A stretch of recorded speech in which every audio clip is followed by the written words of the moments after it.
एक पल में मुलायम सिंह के नाम को मिट्टी में मिलाने पर तुले भैया जी मोदी को नीचा दिखाने के चक्कर में सेना के शौर्य की सौदेबाजी करने आए अखिलेश। पाकिस्तान और तुर्की जो झूठ बोल रहे थे वही भाषा अखिलेश यादव कैसे बोलने लगे।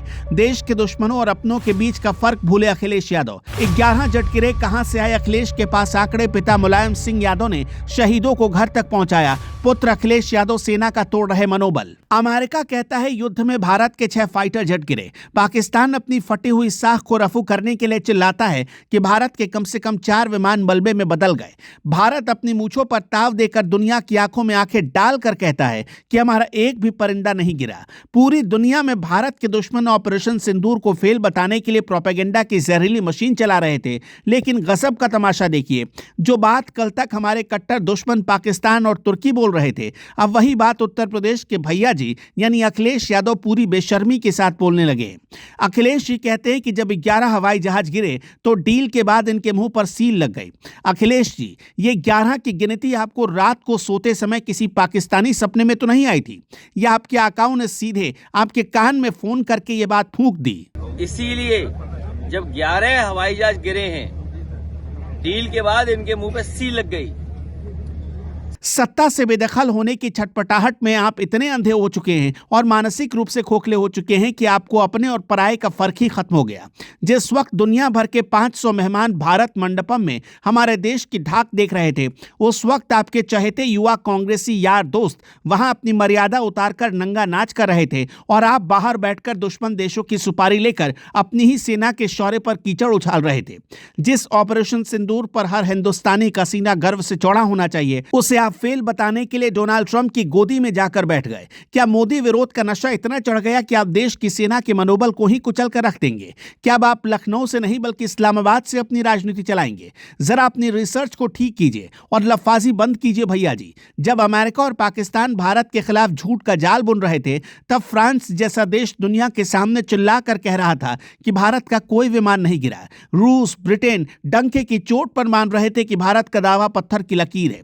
लेकिन आपको फ्रांस और रूस की बात समझ में नहीं आई, आपको ब्रिटेन की बात भी समझ में नहीं आई। आपको तो बात समझ में आई तो सिर्फ पाकिस्तान, तुर्की और अमेरिका की। एक सड़ा हुआ झूठ आपको बहुत प्यारा लगने लगा। क्या यही आपकी राष्ट्रनीति है? क्या यही आपकी देशभक्ति है कि विदेशी ताकतों के टुकड़ों पर पलने वाले प्रोपेगेंडा को आप अपने देश की जनता के बीच सच बताकर परोसने लगे? धिक्कार है ऐसी राजनीति पर जो अपनी कुर्सी के लिए अपनी ही फौज को कटघरे में खड़ा कर दे। माफ करिएगा अखिलेश जी, हम आपके राष्ट्रवाद पर सवाल नहीं उठा रहे, देशभक्ति पर सवाल नहीं उठा रहे, लेकिन आप जो कह रहे हैं कम से कम वो सवालों के घेरे में जरूर खड़ा किया जाना चाहिए। अखिलेश यादव जी, राजनीति में मतभेद हो सकते हैं, लेकिन जब आप सेना के खिलाफ जहर उगलने लगे तो उसे राजनीति नहीं बल्कि राष्ट्रद्रोह की श्रेणी में रखा जाना चाहिए।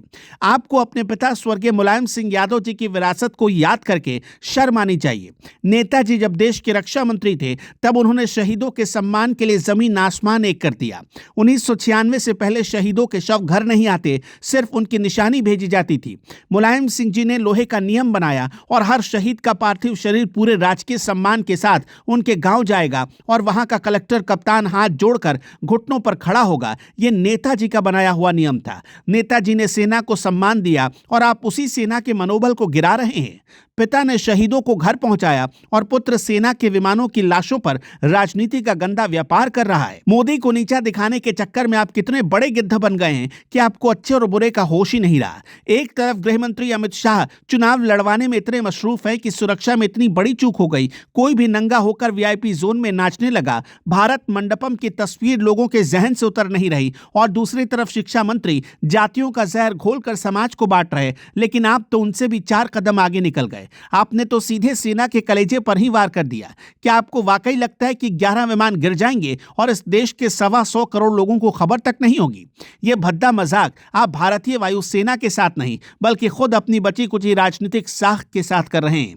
प्रधानमंत्री को अमेरिका के टैरिफ से डर लगता है या नहीं लगता है, यह आपकी बहस का मुद्दा हो सकता है, लेकिन क्या उस बहस की आड़ में आप पाकिस्तान के एजेंट बन जाएंगे? जिस एआई समिट में सैम ऑल्टमैन और सुंदर पिचाई जैसे दिग्गज भारत की काबिलियत का का लोहा मान रहे थे, वहां आपके कुछ दोस्त देश की इज्जत नीलाम कर रहे थे और आप देश की रक्षा पंक्ति में सुराख कर रहे थे। और सत्ता की भूख ने आप लोगों को इतना गिरा दिया कि अब आपको देश की नाक कटवाने में मजा आने लगा है। आज हर हिंदुस्तानी का ये सब देखकर खून खौल रहा है। सिस्टम की विफलता पर हम लड़ लेंगे, सरकार की लापरवाही पर हम सवाल पूछ लेंगे, लेकिन सेना का अपमान किसी कीमत पर बर्दाश्त नहीं किया जाएगा।